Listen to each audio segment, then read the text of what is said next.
ओम नमो भगवते वासुदेवाय। बैसाख मास की अंतिम 3 तिथियों का महत्व। ऋतुदेव जी कहते हैं, राजेंद्र, बैसाख के शुक्ल पक्ष में जो अंतिम 3 तिथियां त्रयोदशी से पूर्णिमा तक हैं, मैं बड़ी पवित्र और शुभ कारक हैं। उनका नाम पुष्करणी है। वह सब पापों का श्रय करने वाली है।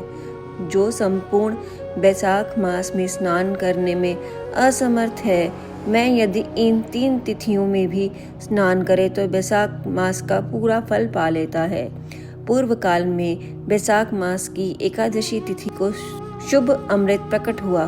द्वादशी तिथि को भगवान विष्णु ने उसकी रक्षा की। त्रयोदशी तिथि को उन श्री हरि ने देवताओं को सुधा पान कराया। चतुर्दशी तिथि को देव विरोधी दैत्यों का संहार किया और पूर्णिमा के दिन समस्त देवताओं को उनका साम्राज्य प्राप्त हो गया। इसीलिए देवताओं ने संतुष्ट होकर इन 3 तिथियों को वर दिया। बैसाख मास की 3 शुभ तिथियां मनुष्यों के पापों का नाश करने वाली तथा उन्हें पुत्र पौत्र आदि फल देने वाली हों। जो मनुष्य इस संपूर्ण मास में स्नान न कर सका तो वह इन तिथियों में स्नान कर लेने पर पूर्ण फल को पा ही लेता है। बैसाख मास में लौकिक कामनाओं का नियम करने पर मनुष्य निश्चित ही भगवान विष्णु का साथ प्राप्त कर लेता है। महीने भर नियम निभाने में असमर्थ मानव यदि उक्त 3 तिथि भी कामनाओं का संयम कर सके तो उतने से ही पूर्ण फल को पाकर भगवान विष्णु के धाम में आनंद का अनुभव करता है। इस प्रकार वर देखकर देवता अपने धाम को चले गए। अंततः पुष्करणी नाम से प्रसिद्ध अंतिम 3 तिथियां पुण्यदायिनी, समस्त पाप राशि का नाश करने वाली तथा पुत्र पौत्र को बढ़ाने वाली हैं। जो बैसाख मास में अंतिम 3 दिन गीता का पाठ करता है, उसे प्रतिदिन अश्वमेघ यज्ञ का फल मिलता है। जो उक्त 3 दिन विष्णु सहस्त्र नाम का पाठ करता है, उसे पुण्य फल का वर्णन करने में इस भूलोक तथा स्वर्ग लोक में कौन समर्थ है। पूर्णिमा को सहस्त्र नामों के द्वारा भगवान मधुसूदन को दूध से नहलाकर मनुष्य पापहीन बैकुंठ धाम में जाता है। बैसाख मास में प्रतिदिन भगवान के आधे या चौथाई श्लोक का पाठ करने वाला मनुष्य ब्रह्मा भाव को प्राप्त होता है। जो अंतिम 3 दिनों में भगवत शास्त्र का श्रवण करता है, मैं जल से कमल के पत्ते की भांति कभी पापों से लिप्त नहीं होता। उक्त 3 दिनों के सेवन से कितने ही मनुष्यों ने देव तत्व प्राप्त कर लिया, कितने ही सिद्ध हो गए और कितने ही मनुष्य ने ब्रह्म तत्व प्राप्त कर लिया।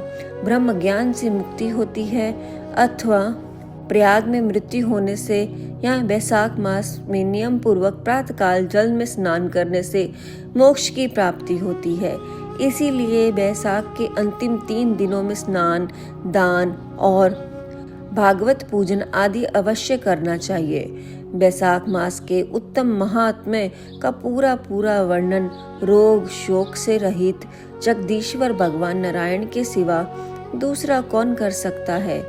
तुम भी बैसाख मास में दान आदि उत्तम कर्म का अनुष्ठान करो। इससे निश्चय ही तुम्हें भोग और मोक्ष की प्राप्ति होगी। इस प्रकार मिथिलापति जनक को उपदेश देकर ऋतुदेव जी ने उनकी अनुमति ले वहां से जाने का विचार किया। वस्त्र, आभूषण, गो, भूमि, तिल और स्वर्ण आदि से उनकी पूजा और वंदना करके राजा ने उनकी परिक्रमा की। तत्पश्चात उनसे विदा होकर महातेजस्वी एवं परम यशस्वी ऋतुदेव जी संतुष्ट हो प्रसन्नता पूर्वक वहां से अपने स्थान को गए। राजा ने बैसाख धर्म का पालन करके मोक्ष प्राप्त किया।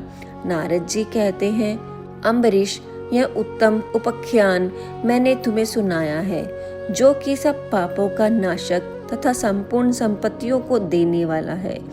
इससे मनुष्य मुक्ति, ज्ञान एवं मोक्ष पाता है।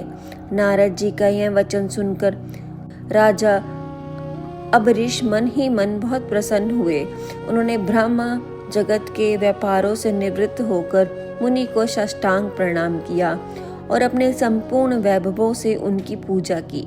तत्पश्चात उनसे विदा लेकर देव ऋषि नारद जी दूसरे लोक में चले गए, क्योंकि दक्ष प्रजापति के श्राप से मैं एक स्थान पर नहीं ठहर सकते। राज ऋषि अम्बरीश भी नारद जी के बताए हुए सब धर्मों का अनुष्ठान करके निर्गुण परब्रह्मा परमात्मा में विलीन हो गए। जो इस पाप नाशक एवं पुण्य देने वाले उपाख्यान को सुनता या पढ़ता है, मैं परम गति को प्राप्त होता है। जिनके घर में यह लिखी हुई पुस्तक रहती है, उनके हाथ में मुक्ति आ जाती है। फिर जो सदा इस श्रवण में मन लगाते हैं, उनके लिए कहना ही क्या। ओम नमो भगवते वासुदेवाय।